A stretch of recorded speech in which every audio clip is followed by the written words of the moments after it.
আসসালামু আলাইকুম।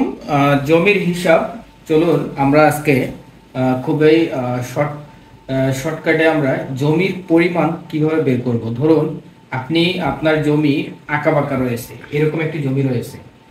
লেন্থ ধরুন একদিকে হচ্ছে লম্বায় 257 ফিট এবং লম্বায় 257 ফিট, অপর দিকে হচ্ছে 256 ফিট। কিন্তু অপর প্রান্তে প্রস্থ দৈর্ঘ্য পাইলাম আমরা 257 এবং 256, কিন্তু প্রস্থের দিকে কোথাও 68 ফিট এবং অপর দিকে 59 ফিট। তো আমরা এই জমিটাকে কিভাবে ভাগ করব বা কিভাবে বের করব ক্ষেত্রফল, সেই বিষয়টা আমি খুব সহজভাবে করার জন্য কিছু ক্যালকুলেশন করে রেখেছি শর্টকাটে আপনাদের জন্য বোঝাতে পেরে।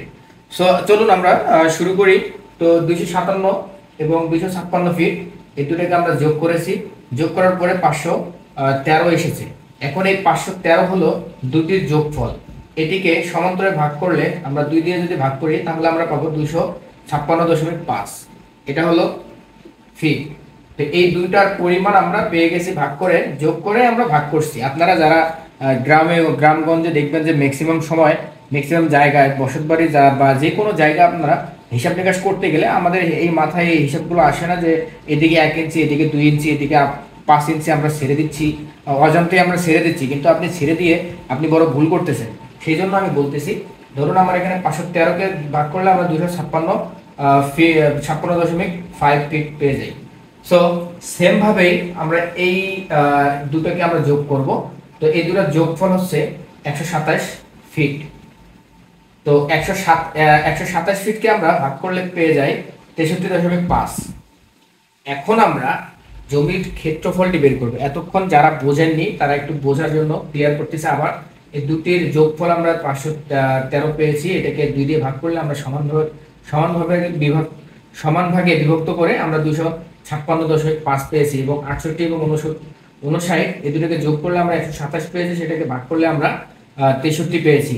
তাহলে আমরা ধরে নেব এই জায়গার পরিমাণ 63.5 ফিট করে রয়েছে।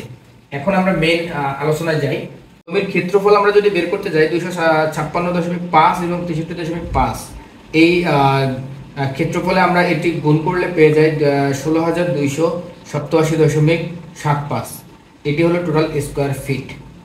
এখন আমরা আসব 1 শতক সমান কত স্কোয়ার ফিট। শতক সমান 435.6 বর্গ ফুট।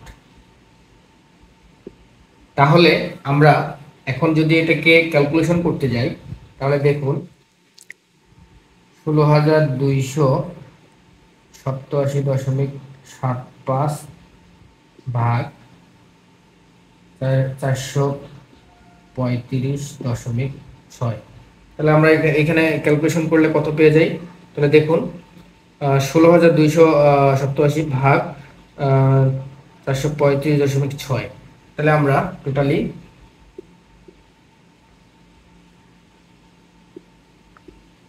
37.39 শতক। তাহলে আমরা দেখুন এই যে 37.39 শতক জমি আমরা পেয়ে গেছি। তাহলে এই যে এই জমির পরিমাণটি হচ্ছে, এখন আমরা উত্তরটা দেই। উত্তর জমির পরিমাণ 37.39। আমরা তাহলে এই জমির পরিমাণ পেয়ে গেছি। আমি এরপরে নেক্সট ভিডিওতে দেখাবো আপনাদেরকে এইরকম কিছু জমি থাকে। হ্যাঁ, তো জমির কিছু আকার থাকে, ধরুন ষষ্ঠভুজ, পঞ্চমভুজ, এরকম কিছু জমি আসে। তো এই জমিগুলো কিভাবে আমরা ভাগ করতে পারি, কিভাবে ক্যালকুলেশন করতে পারি, আমি নেক্সট ভিডিওতে আজকে এই পর্যন্তই। তবে আমি চেষ্টা করব পরবর্তী ভিডিওগুলোতে এইভাবে কন্টিনিউ আপনাদেরকে জমির পরিমাণ, জমি কিভাবে আঁকাবাঁকা থাকে এবং সেই আঁকাবাঁকা থেকে কিভাবে আপনারা জমির পরিমাণ বের করতে পারেন সেগুলো হিসাব। তো আজ এ পর্যন্তই।